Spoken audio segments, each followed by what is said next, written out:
The first time I saw Mark, I knew it wasn't a lightning bolt or a movie scene, just a quiet, solid feeling in my chest. Felt like coming home. It was funny, not in a loud show-off way, but with a clever little smile and a quick wit that made me feel like we were the only two people in on the joke. We built our life like you'd build a sandcastle, carefully with joy and shared purpose. We had little rituals, Sunday morning coffee in bed, silly notes left on the fridge. The way he'd always kiss the top of my head when he left for work. Our biggest dream was a house. Not a mansion, just a small place with a little yard where we could plant a vegetable garden and maybe one day watch our kids play.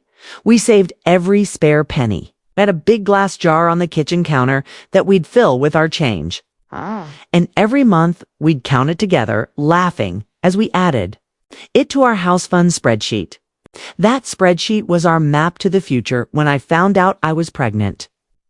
It felt like the final piece of our perfect puzzle was clicking into place.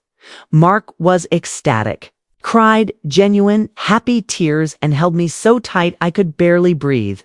He was the perfect expectant father. He'd talk to my belly, read our baby stories from a book he'd bought, and rush out at midnight for pickles and ice cream without a single complaint. He'd rub my swollen feet at the end of the day and tell me I was the most beautiful woman he'd ever seen. I believed him. I really did. The changes to my body were intense. I'd always been slim, and suddenly I was all curves and belly.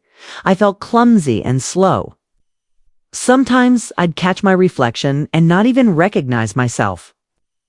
Mark was my anchor through all of it. "You're growing our baby," he'd say, tracing the new stretch marks on my hips.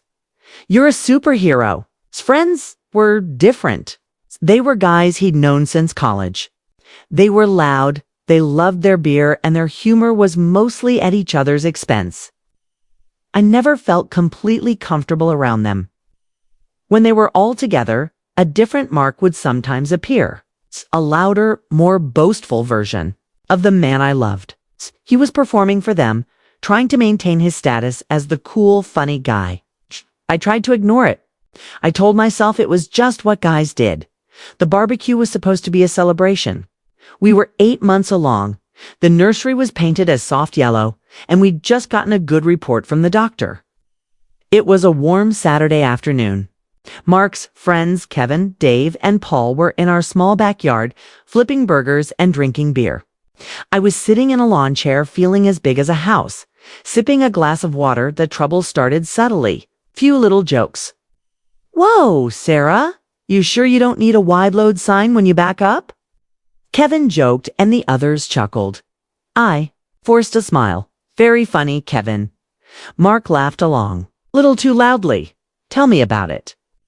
"I have to roll out of bed a different way now, or I'll get knocked onto the floor. A knot formed in my stomach." This was one thing for Kevin to say it, but for Mark to join in, to offer up a piece of our private life for their amusement. It stung, but he wasn't done. They were talking about a camping trip they were planning for after the baby was born. "Man, you're not going to be able to come for a while," Dave said to Mark. "She'll be on diaper duty." "I'll have her trained," Mark said, puffing out his chest a little. Then he looked over at me, a smirk on his face. "Though right now she's more like a whale I have to roll back into the ocean every morning. You should see her try to get off the couch. It's hilarious." The men roared with laughter. It wasn't a friendly chuckle. It was a harsh, mocking sound that echoed in the small yard. I felt every eye on me. My face burned with a heat that had nothing to do with the sun. A whale. He had compared me, the mother of his child, to a beached whale in front of his friends.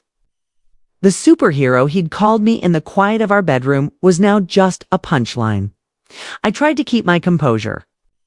I stared down at my hands, which were shaking. I could feel tears welling up, hot and thick, and I refused to let them see me cry. Then came the final blow. Paul, trying to keep the joke going, said, "Well, at least you're eating for two, right, Sarah?" And Mark, my Mark, the man who held my hand during every ultrasound, looked right at me and said, "Eating for two. More like a whole family." The other day she cried for 40 minutes because I bought the wrong kind of mustard. The wrong mustard. She's gone completely crazy. All the hormones makes them irrational. That was it. It wasn't just about my body anymore. He was mocking my emotions, my vulnerability, painting me as some kind of hysterical, irrational creature for their entertainment. He was sacrificing my dignity for a cheap laugh. I stood up, my chair scraping loudly on the patio. The laughter died down, replaced by an awkward silence. I didn't look at any of them. I just looked at Mark. The smirk was gone from his face, replaced by a flicker of something. Annoyance. He was annoyed that I was ruining his fun. I don't feel well, I said, my voice tight and thin. I'm going to lie down. I walked back into the house, each step feeling heavy and deliberate. I closed our bedroom door and finally let the tears fall. They were silent, angry tears. I wasn't just hurt. I was humiliated. I felt betrayed in a way that cut deeper than any argument we'd ever had. He hadn't defended me. He had led the charge. An hour later, he came into the room. He didn't look sorry, just tired. "Hey," he said, sitting on the edge of the bed. "You still upset about that?" I just looked at him. "Oh, come on, Sarah." It was just a joke. The guys were just messing around. "You can't be so sensitive." "A joke," I whispered. "You called me a whale, Mark. You told them I was crazy. How is that a joke?" "It's just guy talk. You're pregnant. You're hormonal. You're taking it the wrong way. Hormonal." He used that word again, like a weapon to dismiss my feelings, to make them invalid.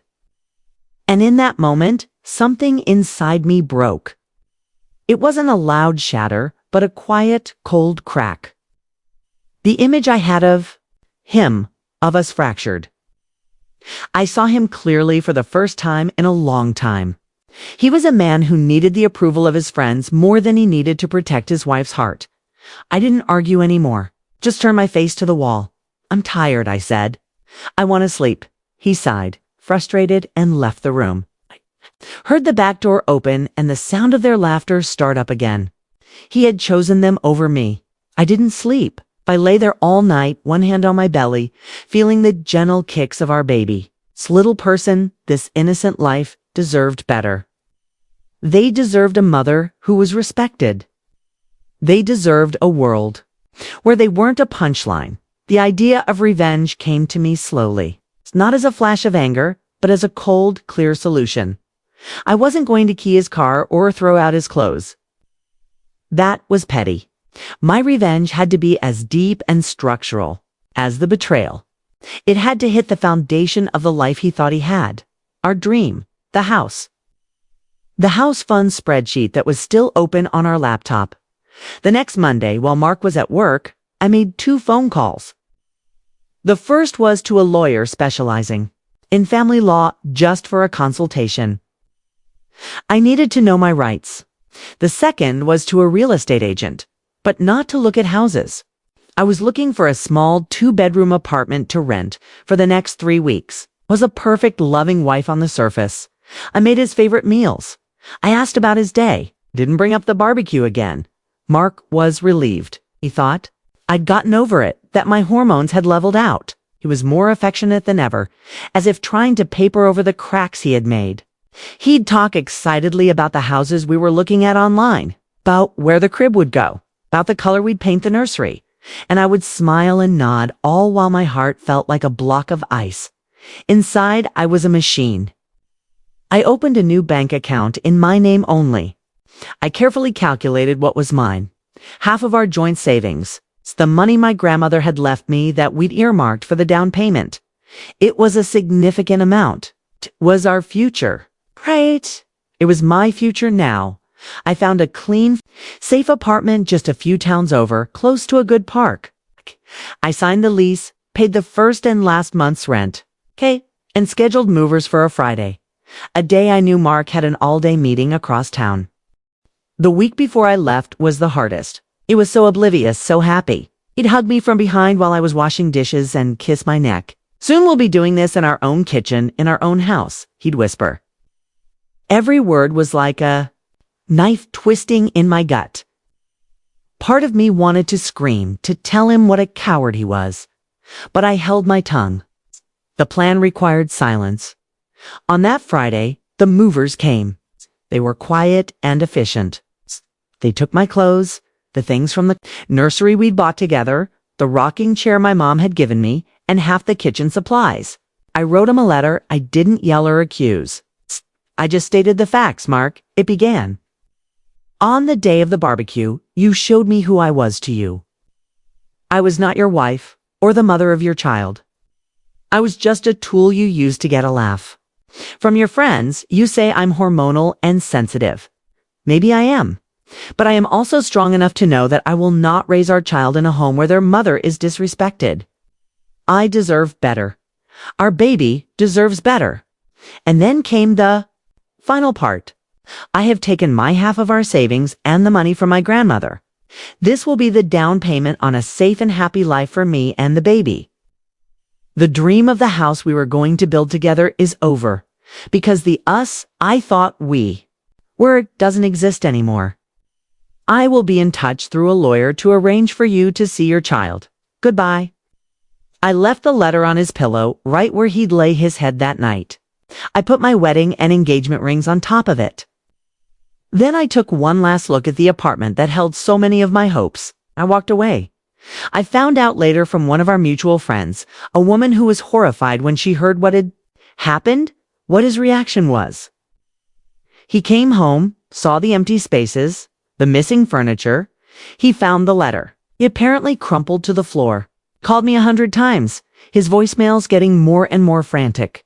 They went from angry, how could you do this to me, to panicked our house money. What did you do with the money? It's too desperate. Sobbing, please, I'm sorry, Sarah, please. I was an idiot. Just come home. He was broken. The thing that shattered him wasn't that I had left. It was that I had taken the dream. I had taken the house fund. The money was the symbol of everything we were working towards. Without it, his future was a blank slate, and he was terrified.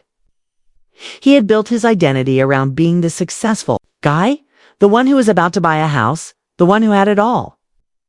And in one afternoon, I had dismantled that identity piece by piece. His friends, the ones he tried so hard to impress, apparently saw him as a fool now. The man who drove his pregnant wife away, a month later, our daughter, Lily, was born. Holding her for the first time, all the anger and pain I'd been holding on to just melted away. It didn't disappear, but it no longer had power over me. Looking into her perfect little face, I knew I had made the right decision. My revenge wasn't just about hurting him. It was about saving her. It was about saving myself. Mark saw Lily for the first time in the hospital. He looked awful. He'd lost weight. There were dark circles under his eyes. He cried when he held her. He looked at me, his eyes full of regret. I'm so sorry, Sarah, he whispered. I was so stupid. I love you. I know you're sorry, Mark, I said, my voice soft but firm. And I'm glad you love her. She needs her father. Kets, you and I, we're done. He broke down again. He saw that my wedding ring finger was bare, and he just deflated. All the fight gone out of him. That was the moment I knew my revenge was complete. I hadn't just broken his heart or his bank account. I had broken his pride. I had shown him the consequences of his actions in the clearest terms possible. He had a choice that day at the barbecue, my dignity or a cheap laugh. He chose the laugh, and it cost him everything. Now, Lily is too. My apartment is small, but it's filled with her laughter. We have a little porch where we're growing tomatoes in a pot. It's not the house with the big yard, but it's our home. It's safe. Happy Mark is in Lily's life. He sees her every weekend. He's a good father, attentive and loving. He's a different man now, quieter, more thoughtful. He never made another joke at my expense. He tries sometimes to hint at us getting back together. At rebuilding what? We lost, but he doesn't understand. You can't rebuild a house after the foundation has been turned to dust. The man he is now might be a man I could have loved forever. But he only became that man after he destroyed the man I once adored. I didn't set out to break him. I just set out to save myself. But in the end, they turned out to be the very same thing.